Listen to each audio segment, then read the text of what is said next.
दोस्तों आमिर अपने medical test के लिए मुंबई चला जाता है और घर पर उसकी पत्नी और पिता रह जाते हैं। पत्नी की उम्र लगभग जो है 21 वर्ष, जिसका नाम सकीना होता है, और उनके पिता का नाम जो है अब्दुल मोहम्मद होता है, जिनकी उम्र लगभग जो है 60 से 65 वर्ष रही होगी।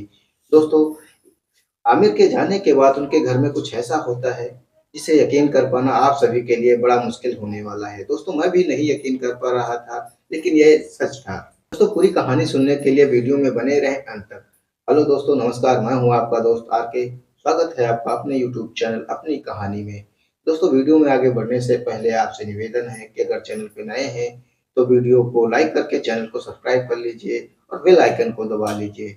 तो दोस्तों, शुरू करते हैं आज की कहानी। दरअसल दोस्तों, आज की कहानी कुछ इस प्रकार से है जिसे सुनकर आपका दिल दहल जाएगा और मन विचलित हो जाएगा। दोस्तों, तो चलते हैं दोस्तों, शुरू करते हैं शुरू से। बात है साल 2023 की। उत्तर प्रदेश के अलीगढ़ में एक छोटे से गांव के पास एक नदी पड़ती है। उस नदी में जो है मछुआरे सुबह के समय जो है मछली पकड़ने के लिए जाते हैं और अपने पूरे तन मन धन से मछली पकड़ने में लगे होते हैं। तभी उनमें से एक मछुआरा जो होता है, उसे एक नदी के किनारे एक या फिर पुतला दिखाई देता है। दोस्तों, जैसे ही वह मछुआरा उस पुतले के पास में पहुंचता है और डंडे से जो है ताड़ता है, और वह देखकर डर जाता है। दोस्तों, वह कोई पुतला नहीं बल्कि एक इंसानी लाश थी, जिसे देखकर वह बहुत ज्यादा डर जाता है और जोर जोर से चिल्लाने लगता है। दोस्तों, उस मछुआरे की आवाज सुनकर जो है आसपास के जो गांव के लोग थे वह भी एकत्रित हो जाते हैं, और उन्हीं में से जो है एक ऐसा व्यक्ति था जो व्यक्ति इस व्यक्ति को जानता था। तभी दोस्तों, जो स्थानीय लोग होते हैं वह पुलिस प्रशासन को इस घटना की जानकारी देते हैं, और फिर स्थानीय पुलिस प्रशासन तत्काल मौके पर पहुंचता है। लाश को नदी के किनारे से जो है निकाला जाता है। लाश की कंडीशन कुछ इस तरह से थी, लाश देखने से ऐसा लग रहा था कि लाश जो है करीब 2 से 3-4 दिन पहले की है, क्योंकि वह इतनी तरह से फूल चुकी थी कि उस लाश से काफी तेज से गंध आ रही होती है। दोस्तों, जो पुलिस प्रशासन टीम होता है वह लाश के मौके पर मुआयना करता है और आसपास छानबीन करने के बाद जो है उस लाश को पोस्टमार्टम के लिए भिजवा देता है। और तभी पुलिस प्रशासन जो है उनसे यह शिनाख्त के लिए आसपास के लोगों से पूछताछ करता है कि कोई व्यक्ति इस व्यक्ति को अगर जानता है तो मुझे जानकारी दे। इनमें से एक व्यक्ति निकल कर आता है और कहता है कि या तो आमिर है, जिसकी उम्र लगभग 23 वर्ष के आसपास रही होगी, या तो अब्दुल चच्चा का लड़का है, यही पास के गांव में रहता है। यह सुनते ही जो पुलिस वाले होते हैं आमिर के परिवार वालों को सूचना दे देते हैं और उन्हें जो है मोर्चरी पहुंचने की सलाह देते हैं, क्योंकि जो आमिर का जो शव था वह मोर्चरी ही पहुंचा दिया गया होता है। अगले दिन जब तक आमिर की पत्नी और अब्दुल और जो होटल पहुंचते हैं आमिर को देखने के लिए, और जैसे ही उसको देखते हैं तो फूट फूट कर रोने लगते हैं। फिर जो है अगले दिन उनको लाश सौंप दी जाती है और पूरे विधि विधान से जो आमिर होता है उसका दाह संस्कार उसके परिवार वाले, उसकी पत्नी और उसके जो पिता होते हैं वो कर देते हैं। और जैसे ही आमिर का दाह संस्कार होता है उसके अगले दिन जो पुलिस प्रशासन टीम होती है उसकी पत्नी और अब्दुल को बुलवाते हैं और पूछते हैं कि यह सब कैसे हुआ, क्या आपको किसी पर शक है? और तो जो अब्दुल होता है वह कहता है, मुझे साहब मुझे किसी पर शक नहीं है, बल्कि मुझे पता ही नहीं ये सब कैसे हुआ। तो पुलिस प्रशासन टीम उनसे कहती है कि आपका लड़का कब गायब हुआ था? तो वो जवाब देते हैं कि करीब 4 दिन हो गए साहब। तो उनसे कहते हैं कि अगर आपके लड़का 4 दिन से गायब था तो आपने कहीं एफआईआर तो कराई होगी। तो इतना सुनते ही जो अब्दुल मोहम्मद होते हैं वह पसीने से तर हो जाते हैं और पुलिस की बातों में फंस जाते हैं। हालांकि अब्दुल ने अपना गुनाह कबूल नहीं किया होता है, और तभी जो है पुलिस उसे अब्दुल मोहम्मद के साथ में जो है गेम खेलती है और कहती है कि आमिर की पत्नी जो है उसने अपना गुनाह कबूल कर लिया है, और वह कहती है कि आमिर की हत्या जो है उसके पिता अब्दुल मोहम्मद ने की है। यह सुनते ही अब्दुल मोहम्मद जो है गुस्सा जाता है और यह चाल पुलिस प्रशासन की कामयाब हो जाती है। और फिर जो जिस गुनाह की परतें उठने वाली थी वह तो सुनकर किसी का भी दिल पिघल जाएगा, पसीज जाएगा। दोस्तों, अब्दुल मोहम्मद और सकीना जो बहू थी वह आमिर की हत्या की कहानी जो सुनाते हैं वह कुछ इस प्रकार से थी। कहानी शुरू होती है घटना से करीब 2 साल पहले की बात है, जब आमिर अपने पिता अब्दुल और उसकी माँ सलीमा बेगम के साथ में जो है उत्तर प्रदेश के अलीगढ़ में एक छोटे से गांव में एक छोटे से परिवार में रहता था। जो अब्दुल था उसकी माली हालत कुछ ठीक नहीं होती है और अपनी खेती बाड़ी करके जो है वहीं से कुछ पैसा पैसा जुटाता था और अपने बच्चे आमिर को पढ़ा रहा होता है। हालाँकि जो आमिर था वह 10वीं में पढ़ने के बाद जो है पढ़ाई छोड़ देता है और उसका जो पढ़ाई में मन था वह नहीं लग रहा होता है। इसलिए जो आमिर था वह बाहर जाकर यानी सऊदी जाकर के जो है कमाई करने की बात अपने माता-पिता से कहता है। और दोस्तों कुछ दिन के बाद जो आमिर होता है वह अपना वीज़ा लगवाने के लिए मुंबई चला जाता है और कुछ दिन बाद उसका वीज़ा भी अप्रूव हो जाता है और फिर वह 2 साल के लिए सऊदी जाने के लिए तैयार हो जाता है। दोस्तों कुछ ही हफ्तों के अंदर-अंदर जो आमिर होता है वह सऊदी के लिए निकल जाता है।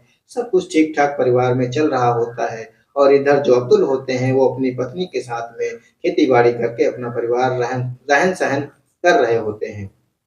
और उधर जो आमिर था वहाँ अच्छा खासा पैसा कमा रहा होता है और अपनी मंथली सैलरी जो होती वह घर में भेजता। धीरे-धीरे थोड़ा वक़्त और गुज़रता है। आमिर होता है इस बीच उसको सऊदी में जो है 2 साल का वक़्त गुज़र जाता है और फिर उसका जो वीज़ा था वह एक्सपायर होने की कगार पर आ जाता है। और फिर एक दिन वह जो है अपने घर में फ़ोन करके बता देता है कि अब्बू मैं घर आ रहा हूँ, मेरा जो वीज़ा है वह एक्सपायर हो गया है। इस खुशी में जो है उसके माता-पिता बहुत ही खुश होते हैं और फिर एक दिन जो आमिर होता है वह अपने घर उत्तर प्रदेश के अलीगढ़ एक छोटे से गाँव में आ जाता है। दोस्तों यहाँ तक तो सब कुछ ठीक-ठाक चल रहा होता है। सब परिवार में सभी लोग खुश होते हैं और आमिर भी खुश होता है। इस बीच जो आमिर की एज थी वह करीब 23 वर्ष के आस-पास हो चुकी थी। तो एक दिन उसकी अम्मी जो थी वह कहने लगी क्यों ना अब हम अपने आमिर की शादी कर दें और एक अच्छी-सी बहुरिया ले आएँ। दोस्तों कुछ दिन के बाद जो आमिर का रिश्ता भी तय हो जाता है। उसकी शादी जो है एक सकीना नाम की लड़की से कर दी जाती है। वह बेहद ही खूबसूरत और आकर्षक बदन वाली लड़की होती है। जिसकी उम्र लगभग 21 वर्ष के आस-पास होती है और हम दोनों का जो कॉम्बिनेशन था बहुत ही अच्छा बैठ रहा होता है। और जैसे ही इन दोनों की शादी होती है, पहली ही रात को जो आमिर था वह अपनी पत्नी से कहता है देखो मेरे माता-पिता ही मेरे भगवान हैं। मैं जो कहता हूँ भले मत करना लेकिन जो मेरे माता-पिता कहते हैं वो आप ज़रूर करना। दोस्तों यह सुनकर उसकी पत्नी भी उसके हस्बैंड को पाकर बहुत ही गर्व महसूस कर रही होती है। वक़्त और गुज़रता है तो सब कुछ ठीक-ठाक चल रहा होता है। इस बीच जो आमिर था अपनी पत्नी से कहता है देखो अब सब कुछ तो ठीक हो गया है, मैं सऊदी जाने के लिए जो है अपना वीज़ा लगाने जा रहा हूँ। यह सुनते ही उसकी पत्नी जो है उदास हो जाती है और कहती है कि नहीं अभी कितना टाइम हुआ है, वही आप जा रहे हैं।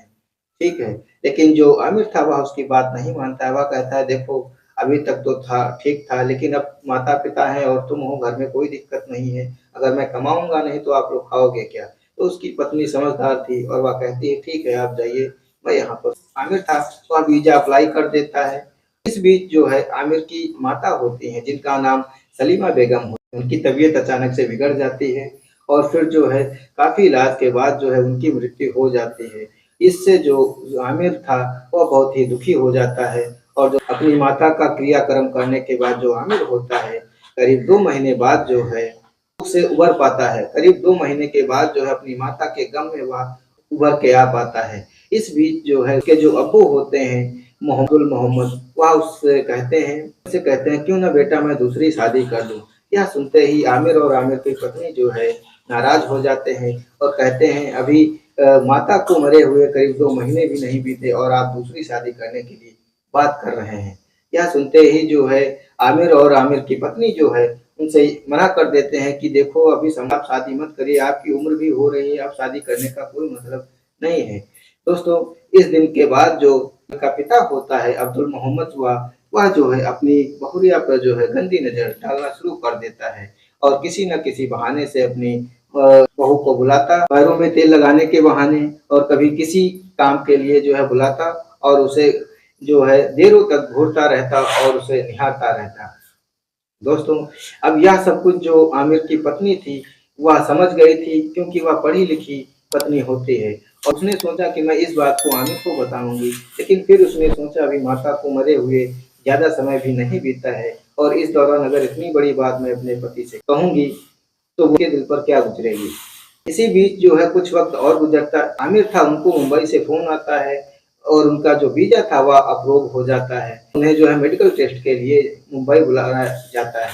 फिर यह बात जो आमिर होता है वह अपनी बीवी शकीना को बताते हैं कि मुझे मुंबई जाना होगा मेडिकल टेस्ट के लिए क्योंकि जो है वहाँ कितना भी समय लग सकता है। हालाँकि जो सकीना थी इस बात से जो है काफ़ी उदास हो जाती है, अपने पति से अलग नहीं रहना चाह रही होती है, लेकिन वो अभी क्या करती क्योंकि उसका पति ही उससे कह रहा था कि मुझे सऊदी जाना है जब वो पैसा कमाना है। तो वह भी जो है उदास मन से कहती है ठीक है आप चले जाइए, मुझे कोई दिक्कत नहीं है। दोस्त है कुछ 1 हफ्ते के बाद जो है 1 महीने के लिए मुंबई चला जाता है, वीज़ा अप्रूवल के बाद जो मेडिकल टेस्ट होता है उसे देने के लिए। फिर उस दिन शाम होती है और उसी रात जो आमिर का पिता अब्दुल मोहम्मद होता है, तो हालाँकि उसकी नज़र पहले से ही सकीना पर बुरी नज़र होती है और जो सकीना थी उस दिन खाना-पीना बना कर के जो है अपने ससुर को खाना दे देती है और अपने कमरे में जा कर के दरवाज़ा लगा लेती है। सकीना का ससुर होता है उसे आवाज़ देता है कि बेटा यहाँ आकर के पैरों में तेल लगा दो। जो सकीना होती है फिर अपना दरवाज़ा खोलती है और एक कटोरी में तेल लेकर के उनके कमरे में आती है और जो अब्दुल मोहम्मद होता है सकीना का ससुर वह जो है बेड पर लेटा होता है और जो सकीना थी वह दुपट्टा और नाइटी में होती है। जैसे ही वह उसके पैरों में तेल लगाती है और जो अब्दुल मोहम्मद होता है उसे गाढ़ी नज़रों से देख रहा होता है, तभी कुछ ऐसा होता है कि जो सकीना का दुपट्टा होता है वह गिर जाता है और जो मोहम्मद आमिर का पिता होता है वह देखकर अपने आप को काबू पाता है और सकीना के साथ ज़बरदस्ती करना शुरू कर देता है। दोस्तों काफ़ी मशक्क़त के बाद जो है सकीना अपने आप को बचा नहीं पाती है और जो अब्दुल मोहम्मद होता है वह जो है सकीना को अपनी हवस की आग में झोंक देता है और जो है कुछ देर बाद वह रोते हुए अपने कमरे में चली जाती है। दोस्तों अगले दिन भी यही होता है। अब धीरे-धीरे जो सकीना थी उसे जो है अपने ससुर अब्दुल मोहम्मद की भी आदत लग चुकी होती है और करीब 1 महीने के बीच जो है इन दोनों के बीच जो है काफ़ी बार शारीरिक संबंध बनते हैं और यह दोनों एकदम मियाँ-बीवी की तरह रहने लगे होते हैं। क्योंकि जो आमिर था वो तो 1 महीने से घर में ही नहीं होता है। एक दिन अचानक जब आमिर का मेडिकल टेस्ट सफल हो जाता है और फिर यह सरप्राइज़ देने के लिए सकीना को फ़ोन भी नहीं करता है और कहता है कि घर जाकर ही सकीना को यह सरप्राइज़ दूँगा। जो है मुंबई से उत्तर प्रदेश के लिए निकलता है और जो है शाम को जैसे ही अलीगढ़ को पहुँचता है, अपने घर आ जाता है। अपने घर आने के बाद क्योंकि उसे आमिर को अपनी बीवी को सरप्राइज़ देना होता है, इसलिए बिना कुंडी खटखटाए जैसे ही घर पर पहुँचता है, तो बाहर का जो मेन दरवाज़ा होता है, वह खुला होता है। दरवाज़ा खोलकर जो आमिर होता है, उसे कुछ थोड़ा शक होता है, तो फिर वह अंदर चला आता है। जैसे ही अंदर आता है, तो जो आमिर का कमरा होता है, उस सिसकियों की आवाज़ आ रही होती है। दोस्तों यह देखकर जो आमिर था, डर जाता है और अपने कमरे का दरवाज़ा खोलता है और जैसे ही दरवाज़ा खोलता है, तो उसके पैरों तले जो है ज़मीन खिसक जाती है। वह देखता है कि उसकी पत्नी उसके ही पिता के साथ में शारीरिक संबंध बना रही होती है। यह देखकर जो आमिर होता है, गुस्से से आग बबूला हो जाता है और सीधे कमरे में घुसकर उसका हाथ पकड़कर जो है नग्न अवस्था में ही उसे पीटने लगता है और यह देखकर जो उसका पिता होता है, वह बर्दाश्त नहीं कर पाता है कि सर पर एक भारी-सी चीज़ को जो है मार देता है और फिर यह दोनों आमिर को गिरा पाते हैं और फिर यह दोनों जो है आमिर का गला घोंटकर हत्या कर देते हैं। दोस्तों आज जो है एक पिता अपने बेटे को और एक पत्नी जो है अपने पति को मार चुकी थी। यह कहानी सुनाते हुए दोस्तों बहुत बेहद ही अफ़सोस हो रहा है कि लोग कैसे-कैसे इस दुनिया में भरे पड़े हुए हैं। दोस्तों और थोड़ी ही देर में जो आमिर था वो अपना दम तोड़ देता है। फिर यह दोनों अगली सुबह जो है आमिर की लाश को ठिकाने लगाने के लिए जो है आमिर की लाश को वो एक बोरी में भरते हैं और फिर सुबह 4 बजे के आस-पास जो है बोरी में भरकर एक गाड़ी में डालकर जो है इसकी लाश को अलीगढ़ के एक छोटे से गाँव के पास एक नदी होती है वहाँ पर डाल देते हैं। इस तरह से आमिर जो बेहद ही अच्छा लड़का था, जो अपने माता-पिता के हर दुःख-दर्द को समझता था, पत्नी का भी बहुत कायदे से ख़्याल रख रहा होता है, उसके साथ में कुछ ऐसा हो जाता है और इस तरह से एक अच्छे पति और एक अच्छे बेटे की जो है ज़िंदगी का अंत हो जाता है। आज की कहानी में बस इतना ही। दोस्तों इस पूरी कहानी में आप लोगों की क्या राय है कमेंट बॉक्स में अपनी राय ज़रूर दें। इस कहानी को सुनाने का मकसद किसी की भावनाओं को ठेस पहुँचाना नहीं, बल्कि समाज में हो रहे अपराध के खिलाफ जो है सजग और जागरूक बनाना है। दोस्तों अगर वीडियो थोड़ा भी अच्छा लगा हो, तो वीडियो को एक लाइक ज़रूर कर दीजिए। वीडियो बनाने में बड़ी मेहनत लगती है दोस्तों और चैनल पे नए हैं तो चैनल को सब्सक्राइब कर लीजिए। हम इसी तरह की क्राइम स्टोरीज़ लाते रहते हैं। जय हिंद, जय भारत।